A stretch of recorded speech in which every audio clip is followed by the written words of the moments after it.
Hi guys, so this video we're just going to finish off having a look at velocity.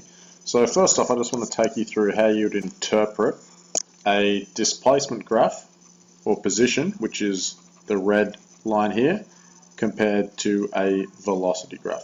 So I can see here from t equals 0 through to t equals about 5, you can see that the position is moving further and further away from our starting position, up to 6 meters away.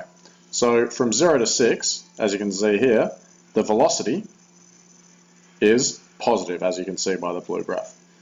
So when it's moving upwards, it's got positive velocity. As soon as the graph starts moving in a negative direction, which means it's moving back towards the origin, velocity after 5 becomes negative along with it.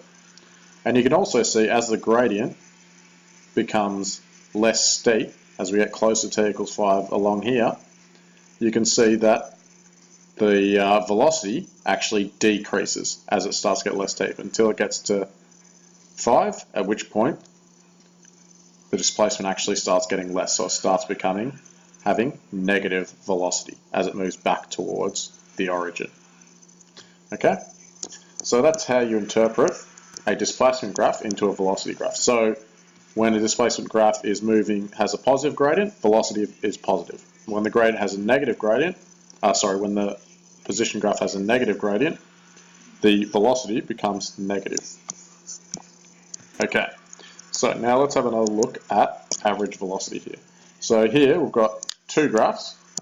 I really want you to focus mainly, well first off we can have a look at both.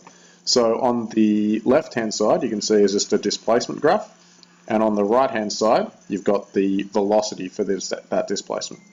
So you can see at the start, between 0 and around about 4, the gradient is negative gradient,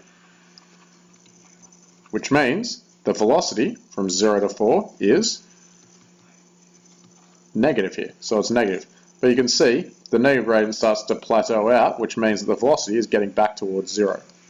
Then at this point, from t equals 4 onwards, the velocity, the displacement, starts moving closer back to the origin in the positive direction, so the velocity also becomes positive.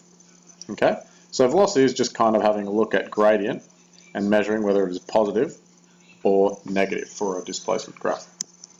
Alright, so the main questions you get asked here is find the average velocity between 2 points. So let's give ourselves some more space here. So at 3.5, so you always want to do the S of 4.5, the number furthest to the right first. So you've been given X values and you need to find the corresponding Y values. Okay, so change in position, you want to see how it's changed from S from when time is 3.5 to time is 4.5. And you can do that by just substituting back into S of t. Okay, so all over the time elapsed. So between 3.5 and 4.5, 1 second of time has elapsed. So S of 4.5 is 4.5 cubed minus 6 times by 4.5 squared,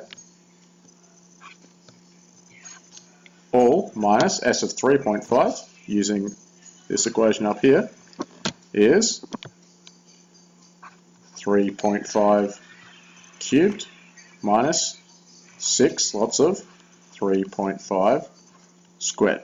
Now you can do this in your calculator separately if you'd like. I'd probably suggest doing that so you don't have to worry about these brackets, because remember you're subtracting that whole S of 3.5 here. Okay? All over 1, which is the total time elapsed. So this is giving you the average velocity.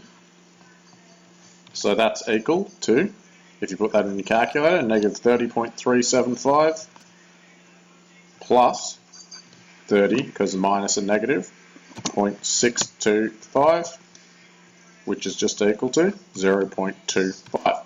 So the average velocity between 3.5 here and 4.5 is 0.25, which makes sense because on average, they've had a bit of a negative velocity and then going into positive velocity there. Okay? And as you can see across on this graph, before 4, so at 3.5 we've got negative, and after 4 at 4.5 we've got positive velocity, which means it's going to average out about to that 0 marker, or 0.25 in this case. Okay? So average velocity, measure the change in position by finding the y values, and then we've taken the time elapsed. Okay? So the next example would be s of 4.1 minus s of 3.9.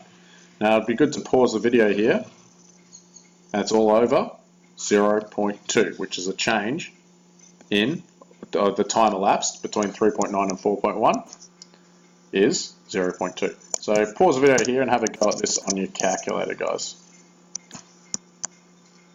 Substituting into s of t is t cubed minus 6t squared.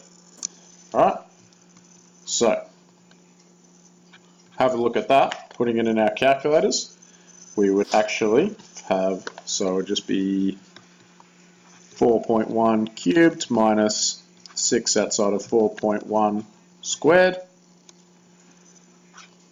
Make sure you make those points. Minus 3.5 cubed minus 6 outside of 3.5 squared. All over 0.2. Okay, so if we put that in, have a look at the answers here. So you can literally just put this in your calculators, guys, and then you'll end up with approximately 0.01. So you can see, as we're getting closer, measuring the average distance between 3.9 and 4.1 here on the graph, it's getting closer and closer to a velocity of 0. Because at that point there, at t equals 4, as you get closer, the velocity is 0, because that's when it's changing from a negative gradient to a positive gradient. Okay, so I want you to have a go at part 3.